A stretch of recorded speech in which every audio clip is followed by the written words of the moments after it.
seconds remaining. Alliance's turn to pick.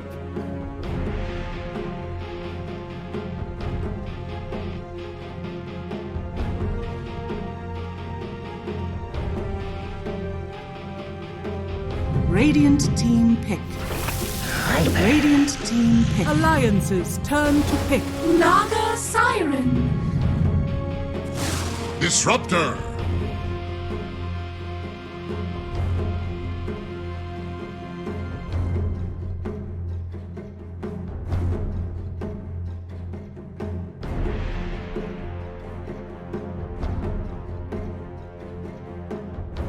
Ten seconds remaining. 5 seconds remaining.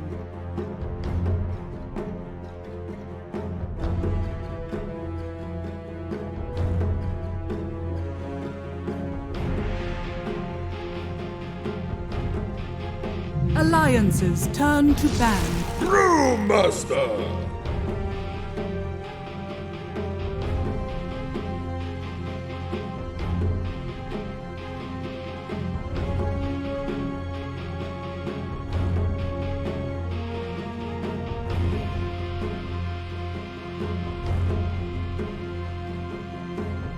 10 seconds remaining.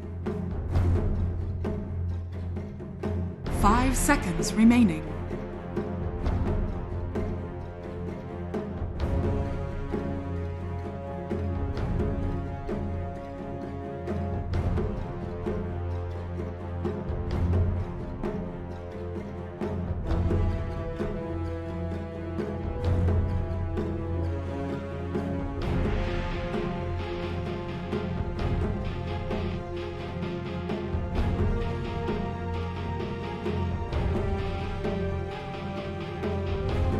Radiant team ban.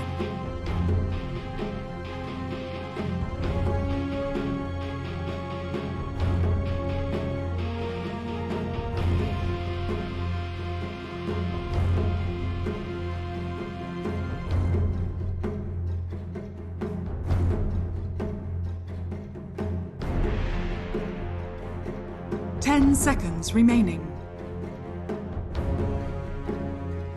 5 seconds remaining.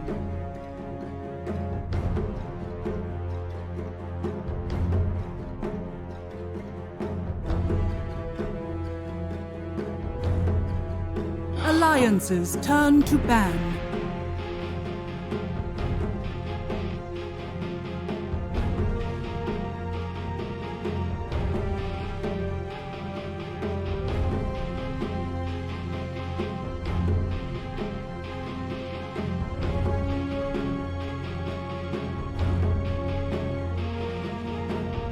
Ten seconds remaining.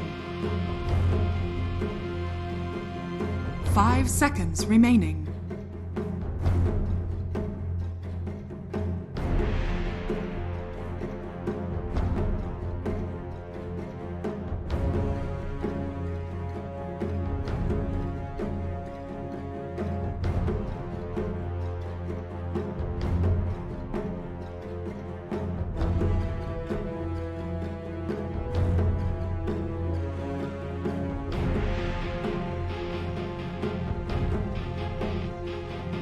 Radiant team ban.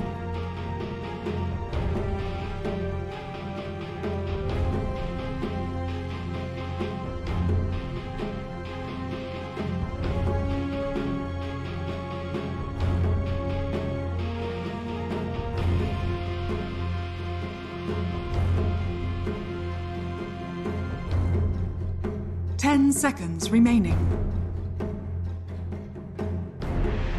5 seconds remaining.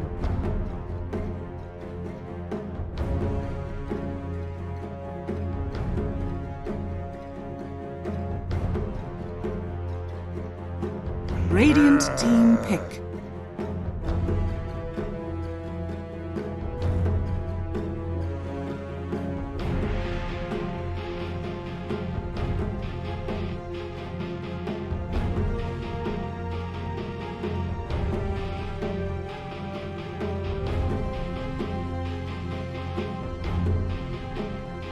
Ten seconds remaining.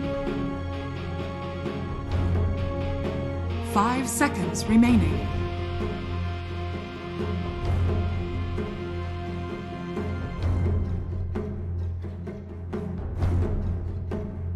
Alliances turn to pick. Dusk.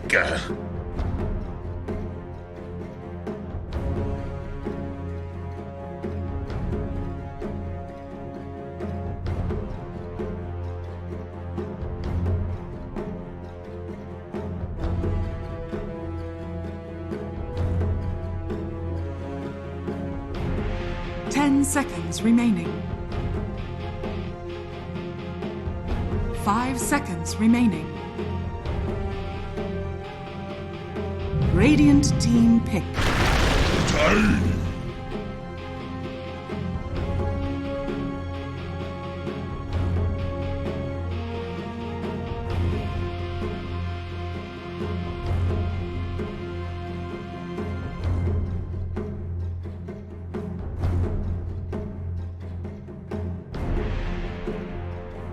Seconds remaining. 5 seconds remaining.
Alliances turn to pick.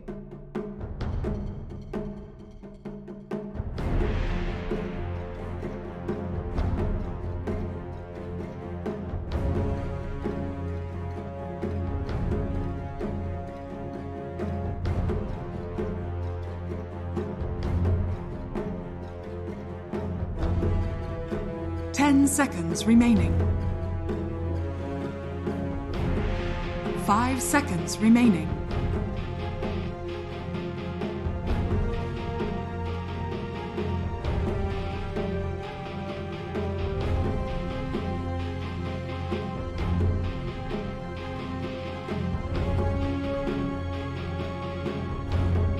Radiant team back. Ogre Magi!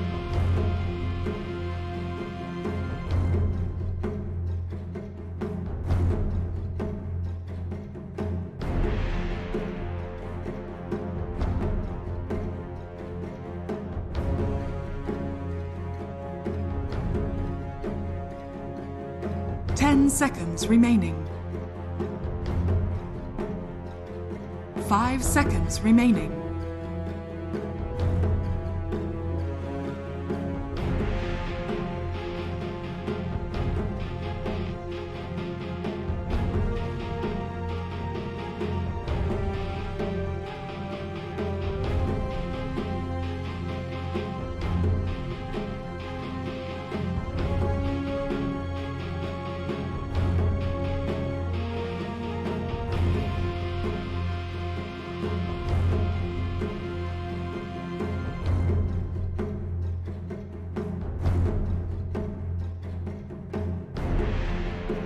Alliances turn to ban.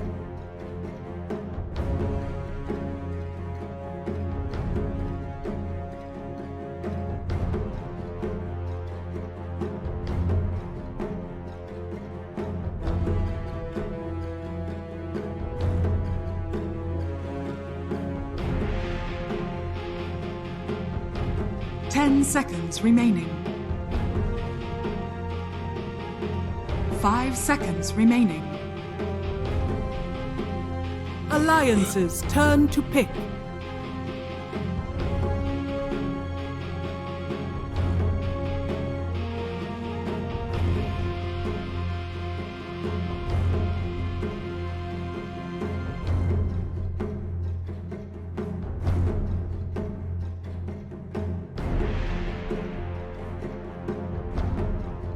Seconds remaining. 5 seconds remaining.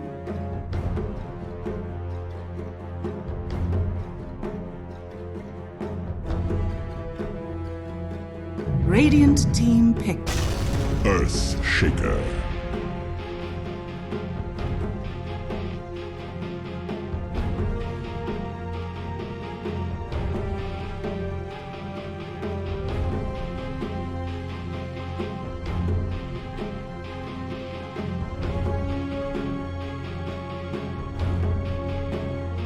Seconds remaining. 5 seconds remaining.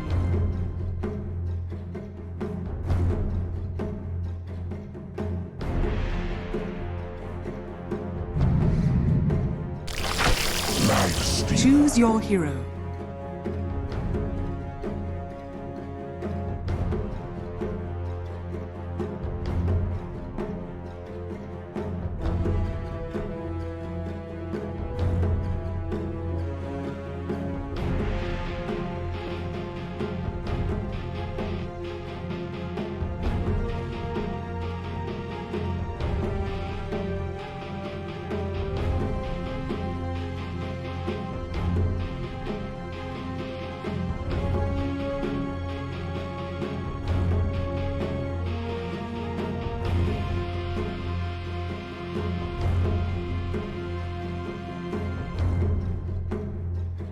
Seconds remaining. 5 seconds remaining.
It's the first time we've seen that. Yeah, we've never seen that. Yeah, that's pretty funny. Yeah.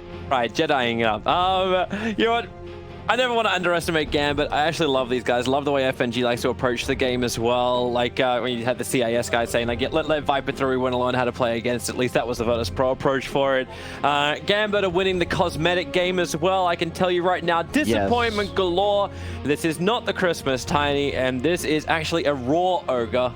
Not cosmetic. even the back piece, the roulette piece. He's got nothing. Not even like the little, like the what was it, like the fishbowl ink swell thing. Yeah. Doesn't exist. Thoroughly disappointed, especially with the new sets coming out today. You see them pick the Ogre Tiny, a pretty common duo, right? We've seen so far Ogre, or with Tiny, you want either the IO or the Ogre with it, something that buffs it up.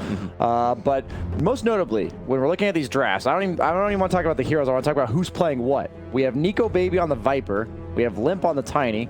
We have GPK, the mid laner for Gambit, on Lifestealer.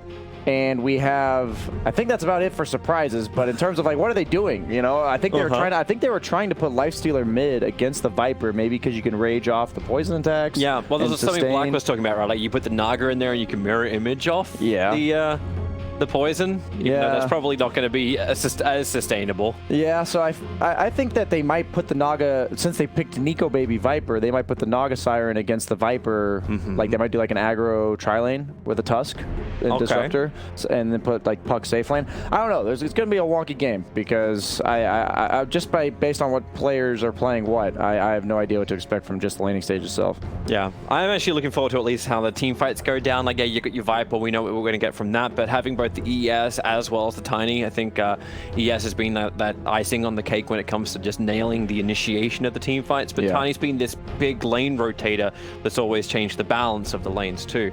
And when you've already got the slow from Nico Baby, if you get one toss back to the Viper, that hero's dead. Like, you've lost that mid hero. On the other hand, though, you have the Disruptor Naga combo, so that can never be underestimated, especially if that 5 position. In this case, it's a 5 position. Sometimes we see the 4 position Disruptor, but once it gets that Acceptor, I mean, there's just no way to counter that. But it'll take a lot longer on a 5 position one. Yeah, exactly. And this is FNG, like sacrificial, like player. It's gonna take a very long time. Maybe a man can dream. Maybe it'll be the 3rd Roche.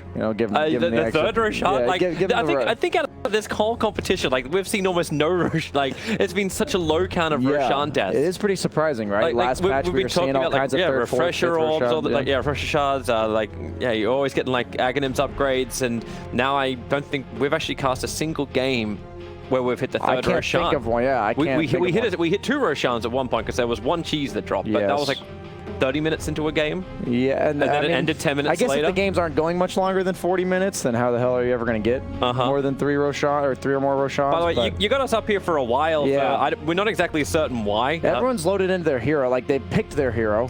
Is tech issues from Nico Baby. He picked Viper. That was his tech issue. Yeah. he has to make sure his hotkeys are in order for all the active abilities. Pull the EG where you accidentally clicked the wrong hero. I guess RTC's playing support. I doubt it. That was a classic, but I highly doubt in this case they did wait. They saw GPK pick Lifestealer first, so I think they were deliberating whether or not they want to put the Tiny mid, whether or not they put the Viper mid. I can't imagine Lifestealer is that good against Viper, but like in lane, I'm saying. But you do have a lot of sustain. I, on the other hand, disagree with Black about the hero Lifestealer. I actually think it's pretty solid. I think he can't really be like the core focus of your lineup, meaning he's not the hard one that he used to be with like Radiance and Midas and all that stuff. But I think in the mid game, his like damage per item is way higher than it was last patch.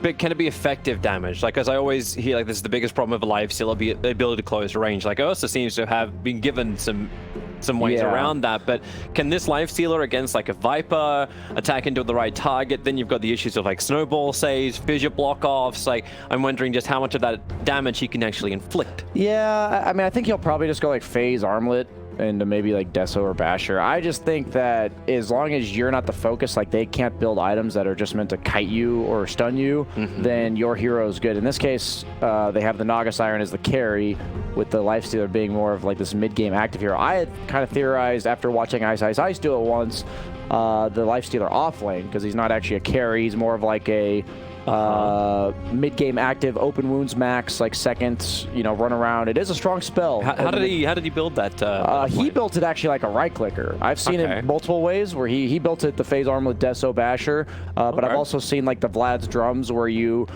what happens with his ult is when he infests you, it gives you max health and current health. So when you uninfest or come out or whatever, you keep the health that you gained.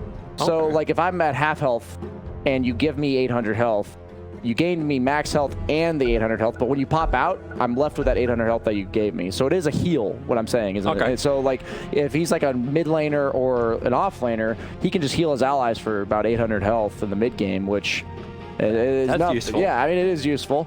I will see. I'm curious to see what they do, because it's clearly not the core position in terms of the one. It's not the carry Lifestealer. He might still build right click, but that's more so because they really don't have that much physical damage. Naga like kind of does, but she's more of a consistent physical damage. Yeah, you know what I mean? and we've seen Naga, like, at least throughout this tournament, being just the lane controller, really. Like, yeah. Like, it's like, I'm just going to send these out. Part like, of the map. Yeah, it's not like she's the highlight of any kind of team fight. Like, the normal part of the team fight we look for her is the Song of the Siren. Like, like do you set up or do you escape with it? Like, that's it. But we're actually in the game now, so we're all started up.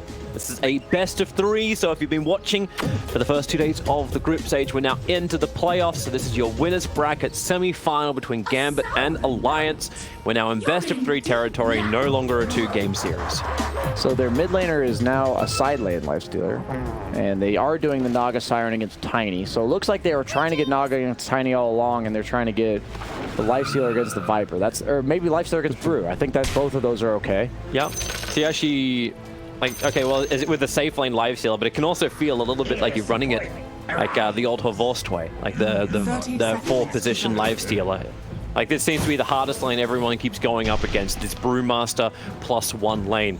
So it's like you just kind of sack it. The Brewmaster nuke thing with Rage. I think that's really important.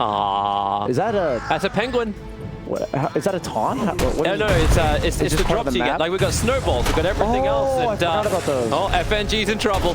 The wall is up. GPK wants to help him. He's hitting over the wall, but 33 will draw first blood. Momentum to the Brewmaster of 33. This guy's already a god on this hero. This is my favorite build on Lifestealer, by the way, to start the game. I think without Orb of Venom, since you do so little damage, but per attack, the Orb of Venom really starts to rack up. I think without this, you pretty much do no harass, and I really like that people are, at least in this case GPK, are prioritizing that Orb of Venom at the start of the game. You actually do significant harass with it. Of course, the death of FNG can help out by bringing out extra tangos. Oh, they're going to block the creep wave so that it goes into tower. It will then push into the Brewmaster. So they're kind of playing dodge in the bottom lane. That's actually so stupid too, because GPK came out to attack the creep wave and it didn't even attack him until it reached the tower. That's how it works. That's how, like, there's no counter to it in terms of the Shaker. Wow. Balance in all things. But the Shaker committing all those fissures now, well, I suppose he's still got a crap ton of clarity. He can walk around with his own speed boots quickly between the lanes. So you do get your melee versus melee, your Dream versus Limp. I have to imagine Limps is going to free farm this. I don't think Naga Siren does anything to shut you down. And once, by the time Naga starts doing a little bit of damage, you then have your ultimate, which gives you the 10 armor for free. Kind of surprising to also watch 33's movement to the side. Like, he wasted pretty much a full creep wave after getting the first blood. That's why you're seeing GPK sitting at 6-3 on the CS. To the Brewmaster, who only just got his first one. It's not like there's a missing creep wave. Hanskin's just being a nuisance with Fissure, but Naga doesn't care about that. She'll be fine. I think people underestimate Lifestealer as a laner. Every time he's in a matchup that the other guy can't just kill him, like he's not against like a Razor or like an Ursa type hero, he wins pretty much all the trades. He just attacks so fast and heals from his passive, and he gets so much free attack speed. They gave him 40 extra base attack speed, plus the Feast giving attack speed now. I love how he even pulled the Dire Creep Wave over to the side. I don't know if this was totally, like, it was intentional, he did it. Was it a good thing, though? Yeah, if it's a good thing. Yeah, he just gave a big creep to 33 for free there. But he didn't lose any of the Dire Creep Wave that did come down, and he managed to take the other 2 creeps out of the camp. Limp throwing a tree. Partially scout out what the Naga's doing at the camp. He knows he's there, because what else would he be doing when he's not in lane? Denied. They thought about the Naga Siren in the Radiant side, is that you can do that much easier mid lane, so maybe that gives Naga the ability to go in either lane more versatile. They're really trying to harass Sparta out of this top lane. Acting him up, but that's very, very fat Ogre. Even though he doesn't have all the cosmetics, he's raw, he's original. And he's layered with health. This now brings the creep wave underneath the tier 1 tower, so they have to keep dragging it down. Tusker will go and take care of that. Sparta land more of these times, but we're running down what is almost, was this an aggro tri-lane or a 2-support skipper? Like, how would you even call this? This is Dota, Toby. And then on the bottom lane, 33 is being dove onto his own tier 1 tower. GPK rages up, keeps the damage going. FNG doesn't really have much more to give, not unless they can get a kill on one more thing, then he can glimpse. I think that's why he started attacking the range creep as well, so he could hit the 3. But 33 being forced out of the lane the lane, which has worked so well for Alliance. Like, it was always with either like the VS, they ran it with the Rubik, I think. Both times it was fantastic, but this Life Stealer is just having the time of his life. 24-5 to a 7-0 brew. A raged up Life Stealer in the mid to late game in this game is invincible. I just want to be very clear that it is a vulnerability to be BKB'd against Alliance's draft. That's actually really good for Shashlo. He's actually got the kill over on Fada. Vampire, he's going to get his TP completed out. And then an orb away will not be to safety. He's actually waiting for like the buyback and jaunt. Just to save that CS right there. Save that time, get the CS. Yeah. Debatably worth it, actually. Buybacks at this stage in the game are only like 150 gold. It's good money. They're going again on bottom lane. So Brew just got back to the lane. Came in with a... There's your glimpse. FNG pulling 33 down. GPK. I really like GPK's like skill and item build here. The first item, Blade of Attack towards your phase boots. Like the only problem this hero has is that he does no damage. So you just buy all items that give you damage. So usually you buy the boots component, maybe even the armor component of the phase boots first. But in this case, he buys the Blade of Attack. The movement for the 5 minutes. Everyone's looking for some runes. Shashlo, I don't know, is looking for a way out. He may even look for a courier if he went to the north. In fact, he's actually going to get that one. 2 attacks. That had the rest of the wand as well as boots on it. That's a lot of net worth for Nico Baby to just lose like that. I think it's gone for about a minute and a half. And then you still were able to trade off with the runes. So it was a 2-2 rune trade. This Vampire, maybe not feeling so good. He can snowball even though he's locked into the corner. He's saving it for the moment. Just having to take the hits and wait for the rock wall to come down, but with a follow-up stun from Fada, he needs help. Like, that's a short-range snowball, trying to juke the opposite direction, but that will not work.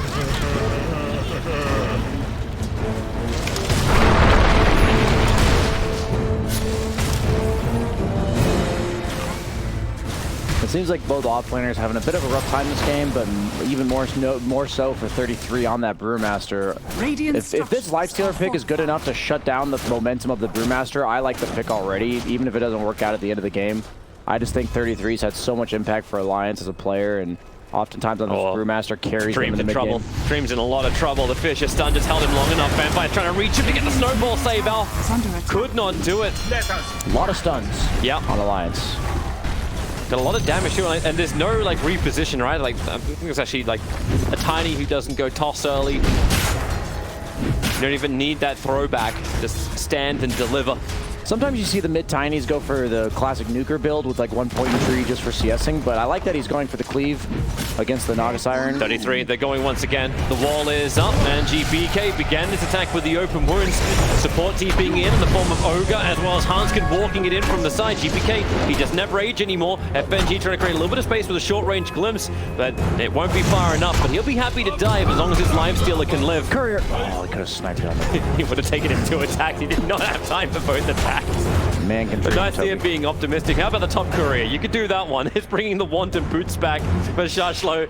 Hey! Oh my god, he just got this back too. Yeah. Nico Baby hasn't had passive income for the last 4 minutes of this game. At least he got his items this time. That's the upside.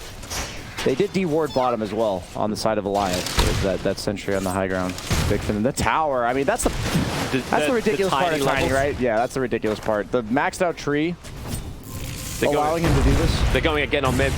Fissure is out, access, and shovel. Can't multicast. What's he get?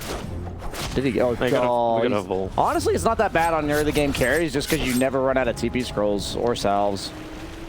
Sometimes you get a cobalt and you get that extra bit of 7 gold. Yeah, were we really saying that's the value? And he came in pretty close. There's a lot more support here. FNG doesn't have the mana for a glimpse, so he just puts the wall down instead. The stuns chaining out onto Excess Vampire, but Limp. Oh, that's smart that he snowballed to the creep. I thought he snowballed to Tiny. Yeah, I think Tiny thought the same thing. That's why he started backing up. No bottle for Tiny, so the haste room will be given to him, but he'll only have it just for the quick movement speed. This is the scary part about Viper, is at this point when he's level 7, max poison attack, how do you even just walk into his lane? Puck has to play so scared. Sorry, watching bottom lane. GPK and 33 basically ran around the tower twice, waiting for the last hit. And he's like chasing after him, and yeah, it's just like, well, so who's actually gonna hit the last hit in the tower? Is it gonna be you? Or is it gonna be me? How much damage have you got? This is when you hit Brewmaster level 6 and you're expecting him to be fighting. But the bounty rune value from the shovel. I'll say I'm just gonna check my clock every single time you say bounty rune value. I was like, this isn't right. You got it from the shovel. Yeah, the shovel, man. That's the best part about it. They did slightly nerf it before this tournament by making it so that it doesn't go up in increments of every minute. It goes up at every increment of 5 minutes. So he got 50 gold for that bounty. Previous patch, you'd have gotten 58. So see, I don't know if I like that, man. Like if you bury your gold in the dirt, it should be worth more. It should gain value over time. Inflation. Yeah. Yeah. Yeah, that's why I always liked it when like a bounty room would be left there for like 4 minutes and 59 seconds. Like, oh yeah, value bounties. It's the marination of the bounty runes. Welcome to MasterChef Dota.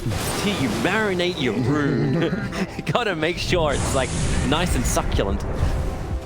It looks like they might be able to wrap around a shot still here. If they get the fissure, or not the fissure, excuse me, the avalanche.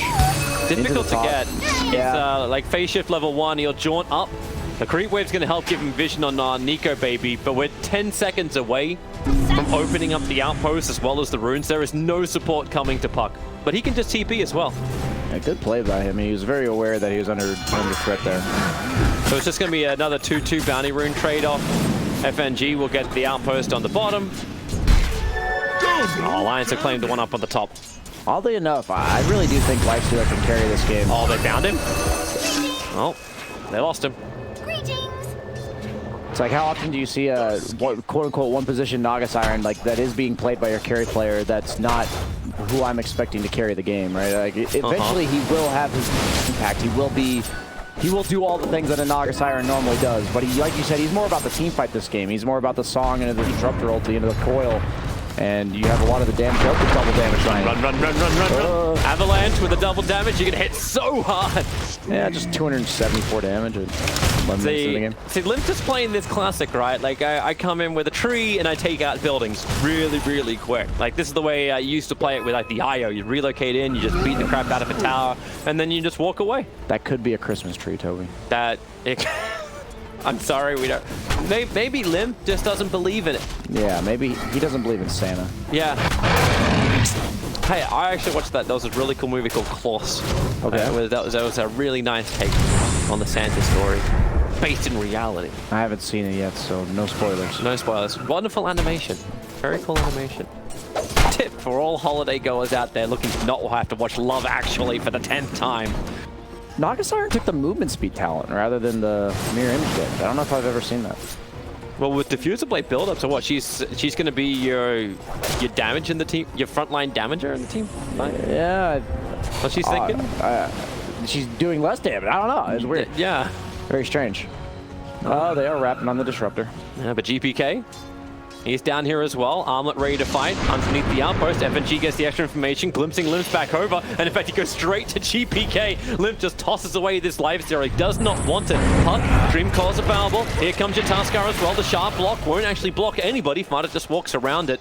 You talked about this the other day. Aster was doing it a lot. That's 4 heroes from Gambit in their own safe lane. 12 minutes in. You protect that shrine. Mango tree. See, mangoes do grow on trees. Oh wait, no, we're not having our jelly. Yeah, I was about to say no repeat of Boxy from yesterday. Apparently, I talked to Tyga this morning, by the way, during breakfast, and he said that Boxy does that sometimes during real serious games. Well, he just doesn't see the items? He just doesn't see the items because he's looking somewhere else on the map. And so you give 2 bows over, you give some jelly, and oh, okay. That's a serious thing, man. That's a habit he has to break, you know. But it's literally, you consumed it once, then he's like, oh, I'm gonna put it back on the ground. Okay, that one was definitely weird. Definitely troll. Top lane, Dream calls out. Nico Baby trying to escape. He's gonna actually break the coil already. TP support's coming in towards the outpost. That takes a long time to complete. And in fact, yeah, Brewmaster just says, oh, screw this. He's already dead. That's what I mean about the lifestealer, right? He's more of an active hero in this game. He's playing the role of a mid laner, even though he's a lifestealer. Naga Siren, even though it was played mid, is the farming hero in this game. Just making space as a group of 4.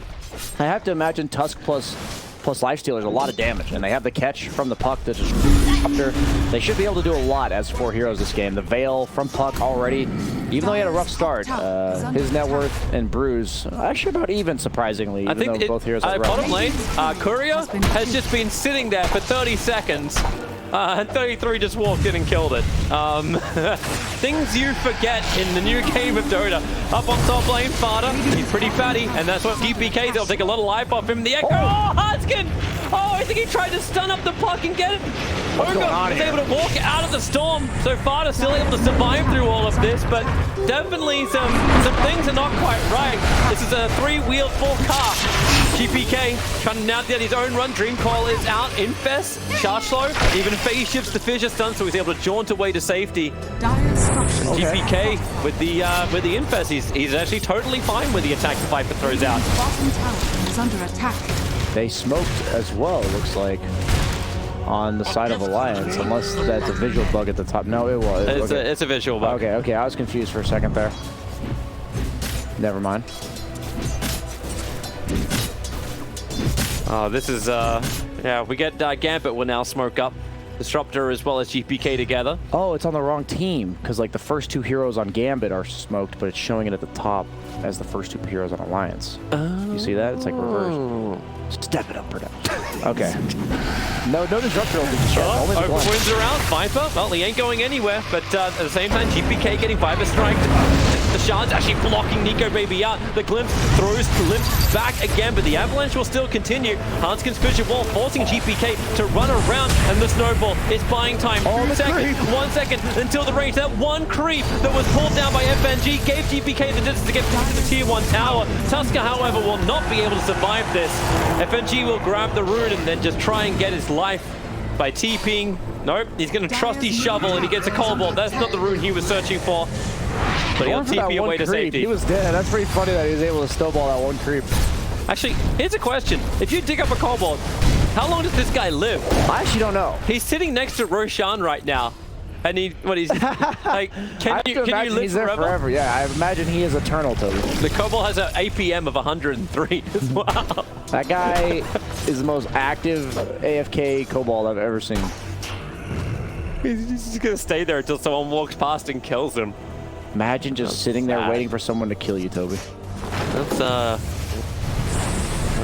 What a life to lead. That's depression. He just wants to be friends with Roshan. Yeah. So close, but can never actually go and see him. He's like, he just wants the spirit of Christmas. This is like the never talk to me or my son ever again scenario. You know what I mean? I want the prodigal son, but the door's locked. Oh, Fada, if you show yourself, you may be in a little bit of trouble. As FNG has Storm and everything else ready to go. They want a little bit of extra help, and that's why GPK starting his walk up. So they tag team him up. Slow up Fada, open wounds will make sure he can't run away. And oh god. He almost was a Deso complete on lifesteal. This would never have happened if he had cosmetics. It would have razzle-dazzled them so they couldn't see anything. The Vampire Fangs, one of the best items on any right-clicking hero in the game right now. It's just so efficient. It's basically a Morbid Mask with a little bit of extra perks on top of it. And Naga Siren, I believe, probably got handed off the Aquila. Yeah, he did. The Lifestealer found it. Super value on any agility carry. See, okay, so I'm seeing that's great for his damage, but I'm looking at the survivability of GPK. Like, he just finished up the Desolator, but with Armlet, like, you want to turn that on. Dragon Scale is there as well. I'm interested to see, like, if the damage output of Alliance will be enough.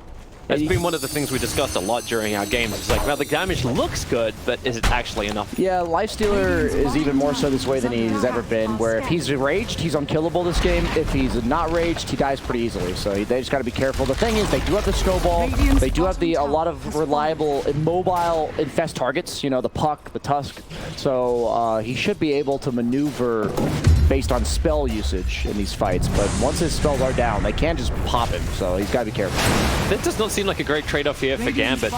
They're adding a little bit of pressure to top, but Fada sitting behind the tower, just bloodlusting it up. so it's cleaning up the wave pretty quickly. The Naga illusions weren't enough pressure to the T1 tower in mid. Nico Baby is farming the side camp and just pushing that back out, and Tiny just brings down buildings so quickly. These can't really mess with this Lifestealer. Do they have the Earthshaker blink? Is it up? Yes, they it is. do. Okay, so that's the only way they ever kill him. Yeah, they need to. They're trying to make something happen with that, and Lifestealer has to be a bit careful. Once they get the blink on Tusk, though, I assume he might be going for that. He is going for blink, and he's about 80 gold away from it. So this is a crucial window for Gambit to dodge. Make sure that the Lifestealer or Naga Siren does not get picked off before then, and then get Excess Vampire and just sit behind whoever he thinks is more likely to get initiated onto. And the Puck can play alone like this. Did go for the second item, Boots of Travel. I think Gambit's on the right page. I think they're all knowing what their role in this game is. Like if Tusk wasn't building a blink, I'd be a bit concerned knowing that for a long period of time, Earthshaker Echo would be a serious threat. But now they have a lot of ways of resetting the fight. The Blink Snowball, the Naga Sleep, and if they ever do reset the fight, I do favor Gambit. Hey, Fada. Glimpse. They have the ward. Yeah. He's going to know about that ward, though. Pull him back in again, and now, well, you'll punch him down. You can know about the ward, but you're still dead. And maybe it's close enough that he won't know for sure. 2K advantage for Gambit. I think that their lineup becomes easier to play. It just comes down to whether or not we can see kind of the TNC effect of just get one crucial Echo Slam and suddenly you win the game. Yep. But if you get that wrong, it feels like you're just going to get punished so hard. That's always the advantage of like FNG's Disruptor. Like if you commit in, there's no running away. Like you have to split, you have to fight. This is Dragon Scale item on Lifestealer sieging towers. Super value. You attack so fast, but do no damage, right? So yeah, his armlet is off, and he's sitting at 23 armor. Yep. You get that extra bit of armor, like you said, but that 12 damage over time to the tower, it adds up when you're just not doing all that much per hit. Split bounties and split outposts. The Desolator plus Basher build, I think, is going to be more common on any hero that can afford to build them, just because Basher got changed so that the proc is physical damage. It used to be magical damage, but now, since it's physical, the Deso has much more synergy than it did previously. Do you actually, yeah, so it's just straight up Abyssal, right? Like, you just get into that? Like right after the Basher? Yeah. I wouldn't even mind if he went BKB, to be honest with you, just because he's so unkillable, but I think if he's feeling good, then Abyssal would be the natural item. It's like the luxury item. If you don't think you need anything else, it's just so good, right? You want it on almost every I'm just thinking, like, as far as, like, being able to deliver damage to Alliance. Yeah, like, that's true. That makes a little bit more sense. It does make you deal more damage simply because you are on top of the guy instantaneously. Yeah. Bottom lane, Puck going after the ES, able to hit with the Dream Coil, getting all that spell amp into Hanskin. Dream was looking for the KS, but doesn't get it. And that's now Blink up the Puck. So 21 minutes in, that also allows that bottom shrine to be taken by Radiant, something that doesn't happen a lot. This might be one of the most valued Nether Shawls I've seen in a while. Other than Tiny, they have very little physical damage, so the -3 armor doesn't really do much. And then the magic resistance against Alliance's lineup as well as the spell after Puck. Super good Nether Shawl game. So Brew able to grab the top outpost. So Alliance adding the pressure to the tier 1 tower. That attack speed from Tiny. That's why you get the Ogre. Just any hero that gives them that extra little bits and basically negate his ult, right? That's what you want to do. You can't react to that. They're cutting the wave. It really is like that TNC effect you're talking about. Like, I jump in, I get the big Echo Slam, I've won the fight. Hey, Tiny, can you take like 3 towers in the span of 30 seconds? Thank you. Both teams will do a ton of damage to towers the second that they win a fight, especially the Tiny. So if they can manage to get that opening, even though they are down at the moment on the side of Alliance, they should have no problem turning any team fight Naga. Wait, is he actually going to get the procs up to kill Hanskin? 30 HP he went down to. Oh my god. And then a blink away to safety. He actually should have backpacked another shawl while he was getting netted there. Oh, top lane, Brewmaster, gonna go in for the split. Ogre turns into then the next target of the focus. FNG able to get his storm off, at least, and the snowball keeps him alive just a little bit longer so FNG can move to the northern side. They've almost killed off every single Brewling. They're gonna kill 33 and FNG survives. The tips come out. Thank you for being good team savers. Dude, Excess Vampire is a sick Tusk player, man. I'm impressed so far. His presence of mind to snowball like the right target at the right time is just really impressive to me. Dire's top tower has fallen. Hanskin really wants to try and take a fight up on top. But they don't know. Shashlo just TP'd away, went all the way back to base. Like, Alliance are waiting for the great opportunity against Gambit, but even when they have it, yeah, you got a Tuskar Snowball, there's other problems. They're going to find the Donator creep inside the pit. So a nice amount of money, even if they don't slip in and grab Roshan. I don't know about you, but I'm pretty happy to watch a one-position Viper first pick not look so good. I think that would be a problem if, like, one-position first pick Viper looked good. You know what I mean? That might be an issue with me. Yeah, but this also feels a little different, though, right? Because, like, with the laning stage, with the way it went, like, it wasn't in the mid lane. It wasn't getting the solo experience and just that quick progression forward. Exactly. Sentry's down, Fada. Yeah, he sees the Observer. Multicast. Under attack. On the Quelling Blade. Yeah, on the Quelling Blade. Do anything, Top but lane, cool and he actually tossed forward Disruptor, onto Disruptor, FNG's Glimpse. Just resets Alliance. Good vision, but down on bottom lane, Shashlo is taking a tier 2 tower. He pushed the creep wave in hard enough, and Dream has just continuously been farming up this bottom lane. Kind of hilarious because it's where the lifestealer began his game. Took the tier 1 tower and actually went into the dire jungle. But we want to turn our attention towards Roshan. He's already been started Tuskar. He's got Blink Dagger available. The Dream Call over on 3. GPK will begin this with the orbs flying forwards. A lot of damage. Song of the Siren. Everybody think about this. Where's Disruptor? Where's the Storm? He's TPing out. It's going to take too long. The Snowball's there. Snowballing in towards Roshan. Now the Storm comes out. Who gets caught? It's Liv as well as 33. No ability to split. He had it available as well, but totally silenced up. Now GPK gets the instant bash onto the fight. So Nika Baby down as well. 33 is fought back. You've got that Brewmaster split ready to go. Echo Slam just falls to the life stealer. He might be able to toggle this if he can just get himself away from the stuns of Fincher. They're too far away. Snowball forward, stunning up on the one and get back over here, Liv. Glimpse in to the wall. And Alliance, their back is up against it. Gambit will go into Roshan. Alliance committed so much, and with 4 heroes dead, they will lose Roshan to Gambit. They've lost the fight. And this game's gonna swing. This game's gonna swing hard. Watch the graph go vertical. Man, I just love this draft idea. Man. I love the last pick Lifestealer. I love the way that they idealized like that, what they thought Alliance was going to do. The Viper Brew, pretty standard stuff. Even the Tiny, very stereotypical Alliance. And they seem to just have their number this game. This team fight just wasn't the smoothest I've ever seen from Gambit, but I think just being ahead by 4,000 or 5,000 net worth, as well as the fact that they just have a good set of heroes against the set of heroes Alliance has. Like, Tusk, the physical damage is overwhelming to everyone but the Tiny, bunch of low armor heroes. The 4 melee heroes for Alliance, as you said, you were worried about against the Coil, against the Disruptor ult. Barely. Oh my god. He almost had GPK. That was almost a double fissure. Instead, it resulted in nobody dying. You could see what he was trying to commit to as well. It's like, if it's like, we have to put GPK down. Like, it just has to happen. Like, a one-man Echo Slam is your primary target. And it starts like, what, because Alliance come out of the pit, 3 heroes literally standing on top of each other. Maybe they had the confidence because Disruptor wasn't there. But even once he came back, like, you were able to glimpse, was it Limp who, I think it was glimpse back into the fight? You're still able to get 2 people barely in the Static Storm, most notably shutting down the Brewmaster. Yeah. Even though they picked the Disruptor before the Brewmaster, that hero deals with really well, and I think that's part of them preparing for this series, right? They know what Alliance is likely to pick. The offlane pool this patch has been rather underwhelming. There's not very many impressive overall heroes to pick, so knowing that Alliance has been favoring the Brewmaster. And they took out the lane combo of the Brewmaster, so you ensured you got your Lifestealer against the Brewmaster, but you ensured like there wasn't a VS. Yeah. Like they decided not to go down the Rubik path either. It was just like Brewmaster, who then was abandoned 3 minutes into the game. Yep. Like ES and Ogre were just on top lane, but you're running a 2 melee support that can't just easily trigger. The big part about VS isn't just the lane combo, but she also counters these magic immune heroes like Lifestealer. All the physical damage, the swap, like that pierces through the BKB. You can't pick these heroes if they pick Venge Brew. So being able to make them go a different route with the Brewmaster and then counter all these magical damage stuns from Alliance. Oh, a limb here. GPK is running at him. He has 35 armor, even with the Deso. It's almost a perfect shard block too. Limp was caught there for a moment. Everyone's TPing in, and Gambit, well, they're not going to pull the Asta.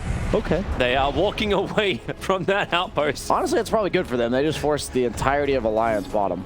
And Naga's pushing top. And this is a really cool thing about Dream. Like, he bought Diffuser Blade very early on. I'm like, oh, is he gonna like just like, is he gonna be the front liner? Is he always gonna be in there? And I don't think I've actually seen him properly involved in the fights apart from like, the big ones that Gambit won. He's always just been the opposite side of the map to Alliance. Yeah. It's like taking the jungle, pushing the lane, always getting Alliance to look behind, because Alliance split pushes. Oh, it feels terrible. Gambit looks like they come to this tournament on form. They've been a little bit back and forth as well. They didn't do too hot the last major. I wasn't sure what to expect from them coming to this tournament, but this is my first game I've gotten to watch of Gambit, and at least cast, but all their item timings, the way their heroes are oriented themselves on the map, draft, it all makes sense, and that's really cool whenever you watch that all come together. He even has that backpack on the Basher, so I guess, I mean, Paladin Sword's so value, especially when you have some sort of ability that sustains you with the Feast. It just goes so much better. Time to fight. Then look at it was Limp. Actually, Shanshlo, he BTs to the top lane. They want to catch one hero responding to this push, I think is what they're trying to do. No one's there, though, but the Naga Illusions will push it a little bit harder. Got a full Satanic. That's not an item. It's completed now. I wonder how Puck's phase shift attack works with Enchanted Quiver. Like, which one gets it? Oh, Dreamcock instantly triggering on the snap. Now, if he really wanted to force off himself out, he hurricaned Pike away to safety. And now the Song of the Siren allowing the reset. Get a little bit more space. Puck stays with them. Tuskar just continuously stunned up. It's 33 stunned. Adidas accept the fact that he's dead. A fissure. That's a good lock-in. Life Stealer. Now uncertain about the fight. No, he moves over. Limp 33. They have to try and pick a target here, Gambit. Who do they want? Brumas into the back line, catching an FNG. This is the first time he's stopped. His wall doesn't do that much. A glimpse back on Limp, silencing up, holding him there. They need a little bit more time to this Life Stealer to get his damage output. And Tuskar, he's been so hard to kill off, maybe with the Avalanche. They bought that time, and Dream will finally fall down. GPK, if still he's been running after heroes and can't kill anyone, while the Viper, he'll end up killing Excess Vampire, trying to catch that rune. 4 heroes down for Gambit. GPK is the last one left over. No more Aegis. Switch in Basher, killing up 33, TPing out. That's why he's not switching in the Basher.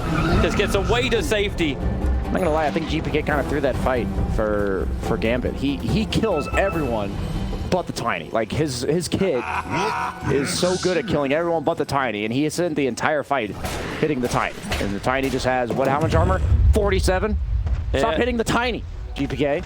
I don't think you need to hit the Tiny anymore. And Tiny just got a craggy coat. He ain't putting that in. He's already good enough. He'll give that to, like, the Ogre or the Shaker or something. I don't know what he's thinking. I think you just shred every other hero on Alliance. You just watch this fight. If you watch from GPK, yeah, there's a lot of other stuff going on, but see how much damage he does to heroes like Viper. They buy back, they reset the fight, but he spends the next 15 seconds hitting Tiny. It really felt like a little bit more of a scramble, too. Like I was waiting for FNG, like this movement in, everyone's so grouped up from Alliance. It's like, oh, okay, so wall comes down, storm comes down, but it took a second to work out exactly where they wanted to fight, and then 33 got on top of FNG, throws down the ult. He's like, oh, I at least got to control Limp.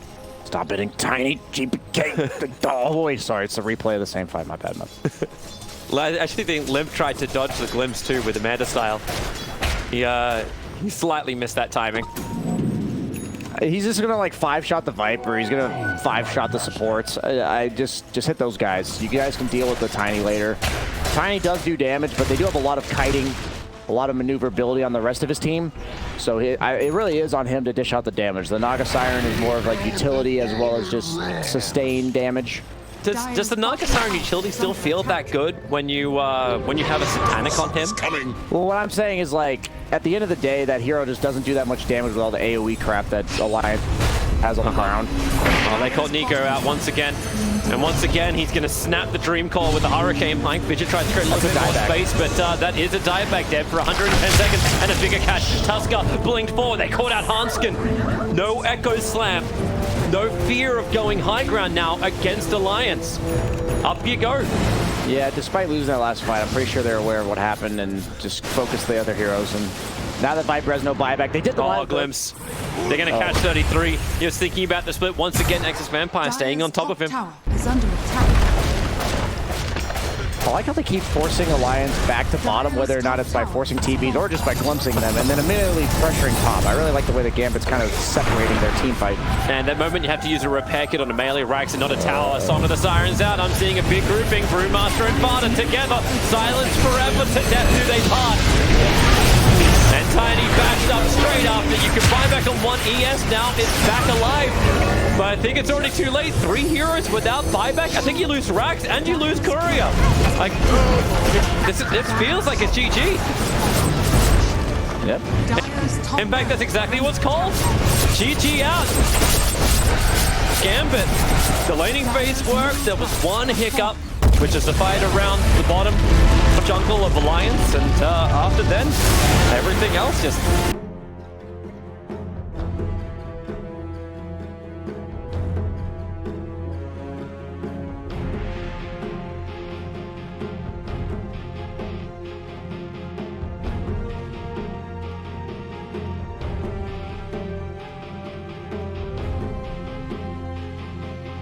Seconds remaining. 5 seconds remaining. Dire team ban.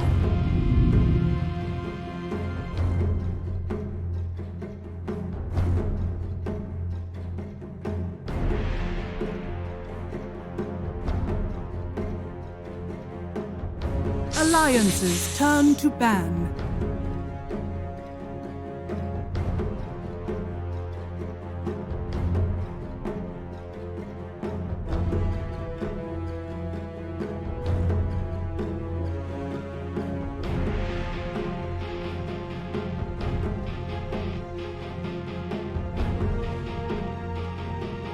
Seconds remaining.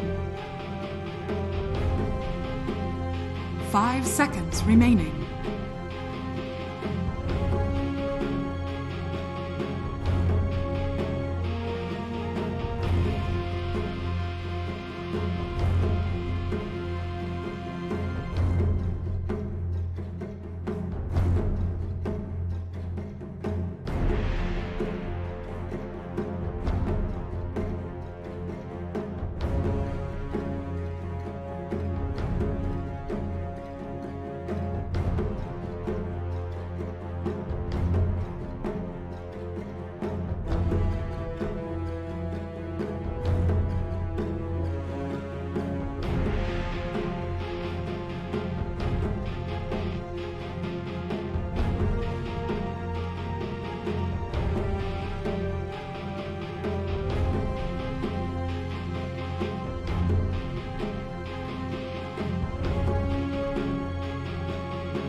Dire team pick.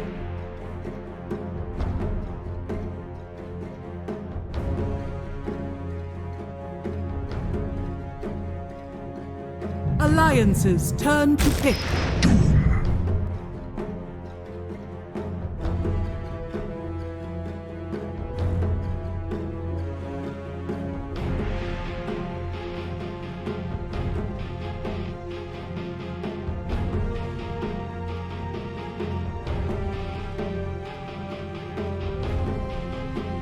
10 seconds remaining. 5 seconds remaining.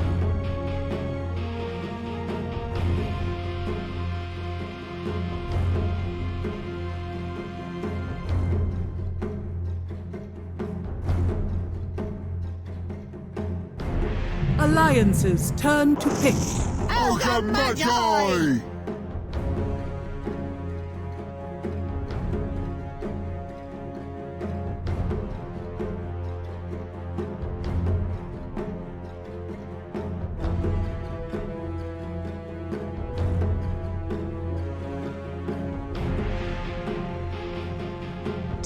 Dire team pick.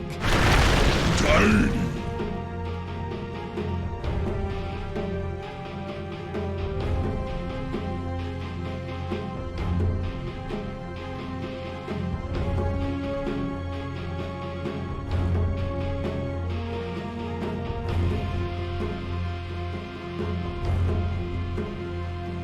10 seconds remaining. 5 seconds remaining.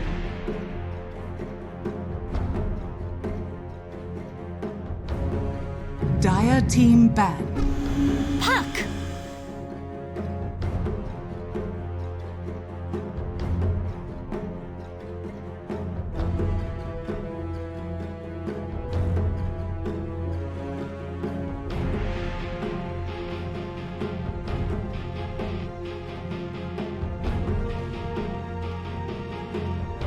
Seconds remaining. 5 seconds remaining.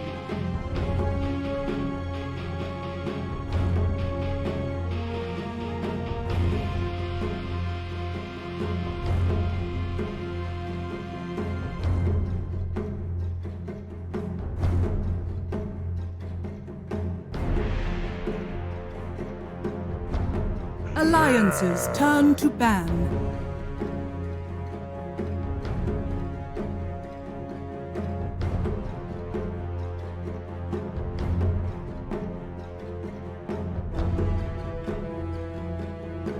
Dire team ban.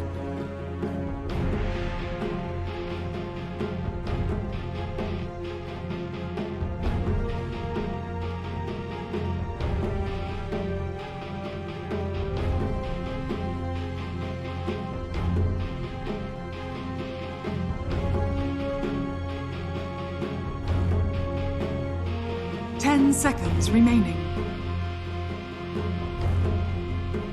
5 seconds remaining.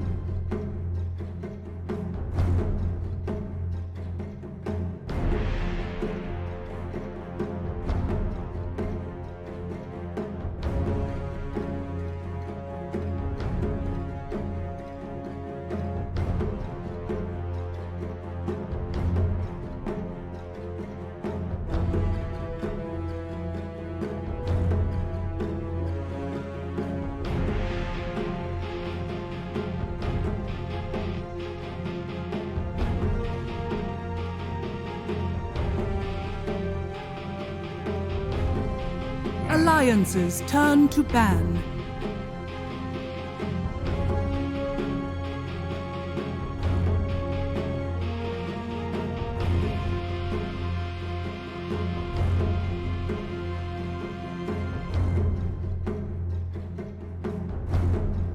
Alliances turn to team pick. Mirana.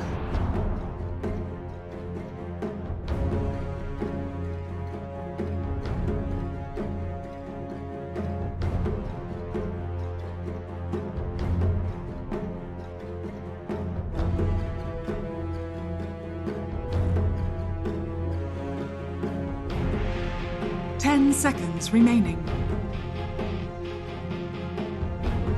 5 seconds remaining.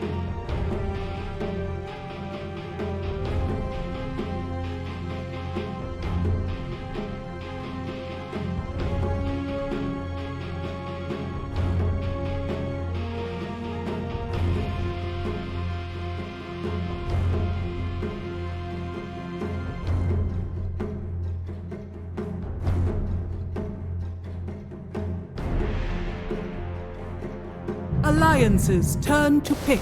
Treant Protector.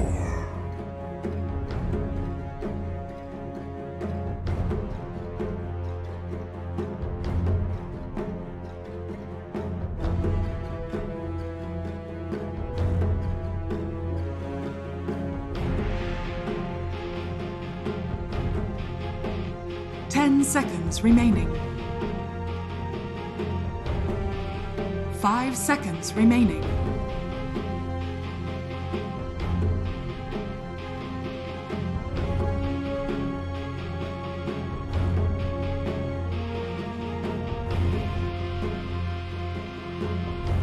Dire team pick.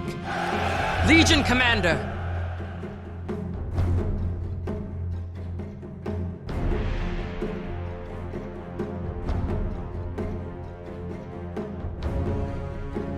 Alliances turn to ban. Lord Druid.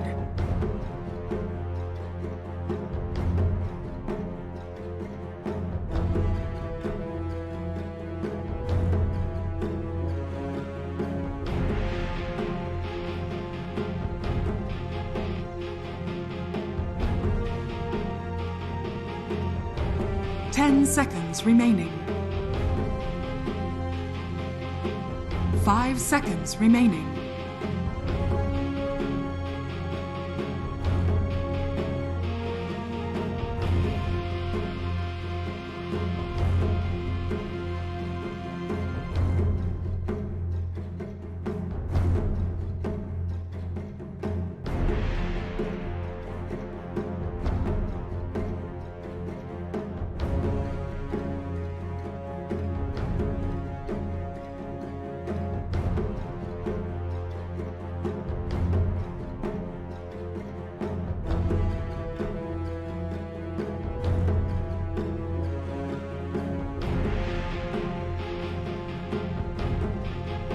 Dire team ban.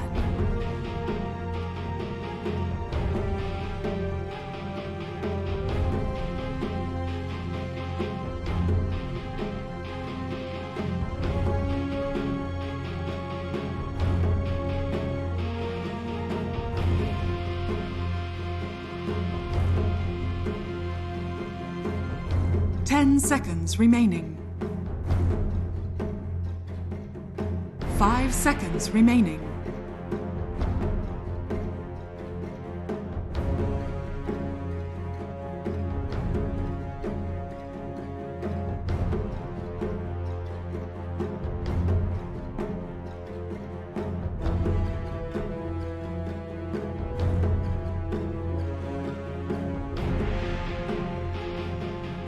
Dire team pick. Alliance's turn to pick. Morphling.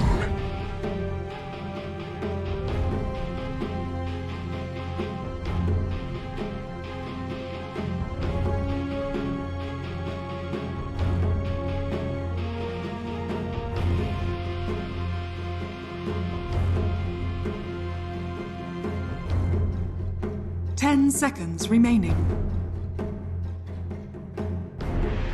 5 seconds remaining.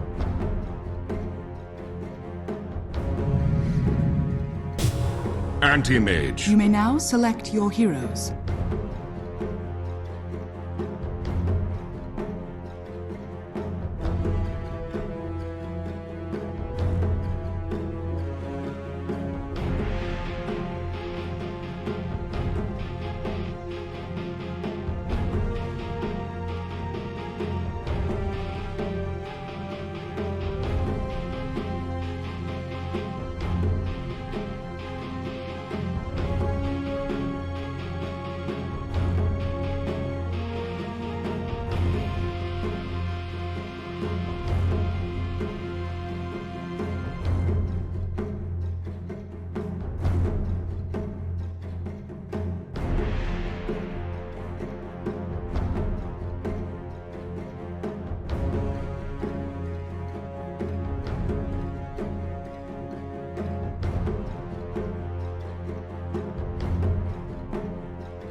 I love it how the panel's like, yo, hey, Black, what do you think? Let me just follow what you think. By the way, Black, just change your opinion based on what BSJ says from the opposite room just down the corridor. It's like, hey, do you think OD is a good game? No. By no means am I a good OD player, but I've seen OD into Doom before, and that you just get doomed. And then you yeah, you can say that about most heroes, but OD gets doomed every fight.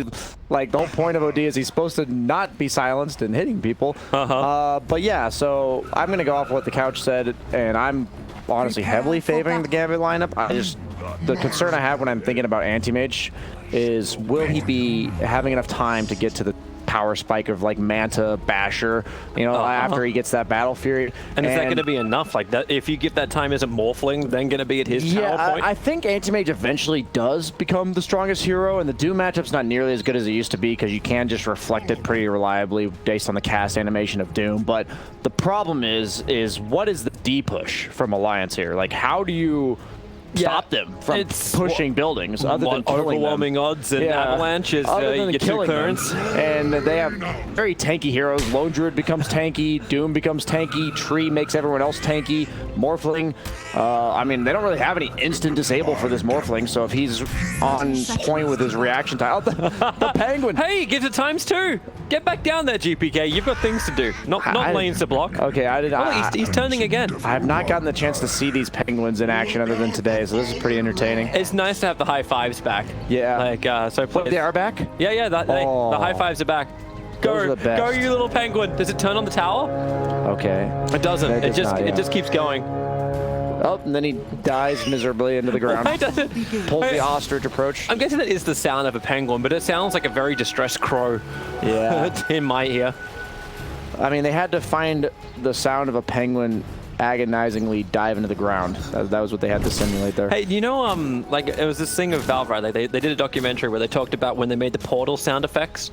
Yeah. And how just like one of their employees of Valve just basically took a trip to the Amazon with the family with just a sound recorder, just like walking around the Amazon. Let me just throw this up in the air. I'm on holiday, everybody. Oh, but I'm working. It's a working holiday, and that's how they got a lot of their sound effects.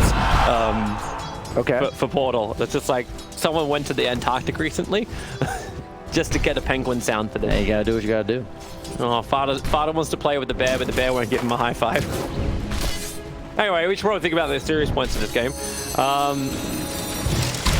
I'm just worried about the lane setup for Alliance. I think that if the Morphling should get a good start because he has a tree to secure his lane, I think it's pretty hard to shut down Puck and Lone Druid. And the only reason I'm talking about their lane setup is because they're the ones that have to be setting the pace of this game before the Anti-Mage comes online.